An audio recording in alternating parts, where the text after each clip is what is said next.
been a very challenging wet season in Queensland this year for the Australian sugarcane industry, and Chairman Owen Menkins and I have been up in the region in far north Queensland to look at how it's impacting on growers. It was a particularly challenging event with Tropical Cyclone Jasper. Essentially flooding was the major cause of damage, and particularly because it was very early in the wet season, it's unusual for us to get that sort of flooding in the region. And growers from Tully all the way north to Mossman, including the tablelands, are still assessing damage and trying to recover from the impact of that flood.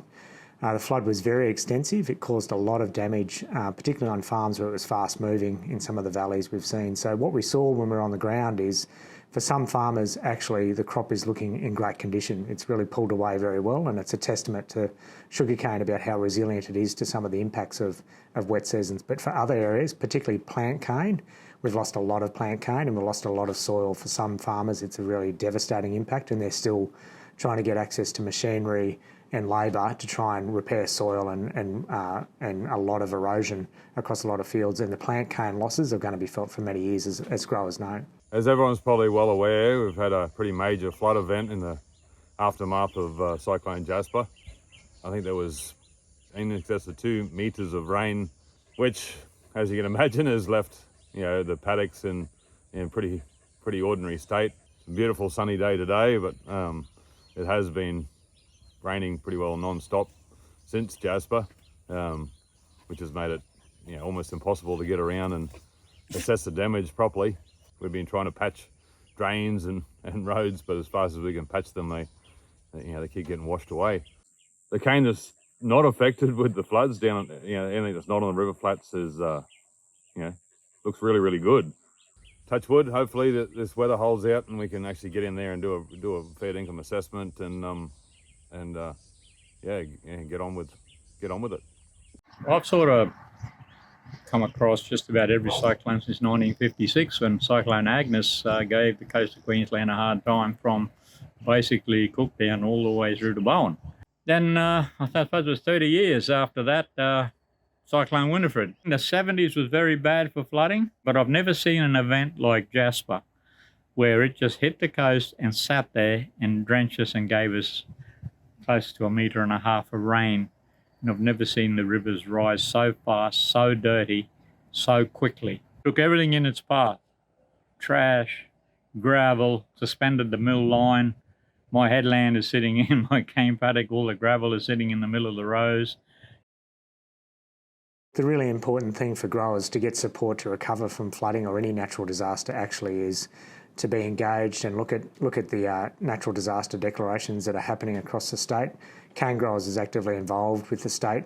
Even pre-disaster, we get actively involved with the Department of Agriculture and the state disaster authorities around the escalation of natural disaster relief and recovery arrangements.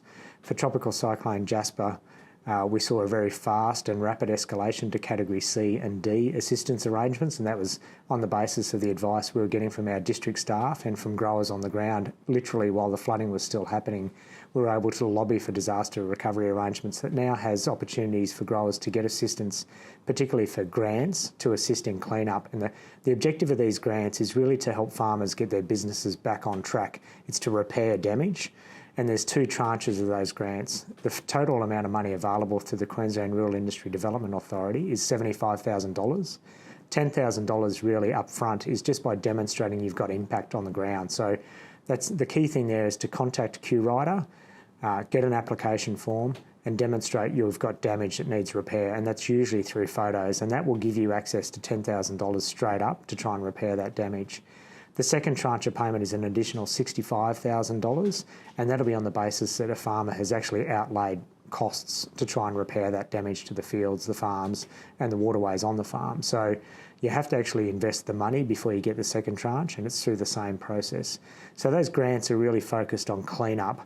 There are low-interest loans that can assist farmers with replant and getting the business back up and running. We tend to find that farmers generally aren't interested in replant loans, but at least those grants are available, and they're available now for farmers to access through QRider. And cane growers can also access their district staff. Every district has been facilitating meetings with QRider in the regions for farmers to come along and understand what they can access in terms of clean-up and recovery grants. And now our district managers and district staff are assisting growers to actually submit paperwork and evidence of impact so they can get access to the grants themselves as well. We can only keep in touch and talk to the powers to be and make sure that they understand. I don't mind seeing somebody from the Department of Agriculture on that come up, and I'll take him to where we're going, to actually see, because it's no good staying in an office and having a few people give you ideas as to how this should be. Get off your backside and come for a look. Come for a look. You're quite welcome. I'll even give you a beer. I think the other important thing that cane growers is moving on to is really working with the government on reviewing these disaster relief and recovery arrangements. We're working really closely with the Queensland Farmers Federation. We've already had meetings with the Premier to discuss where we see gaps in recovery arrangements.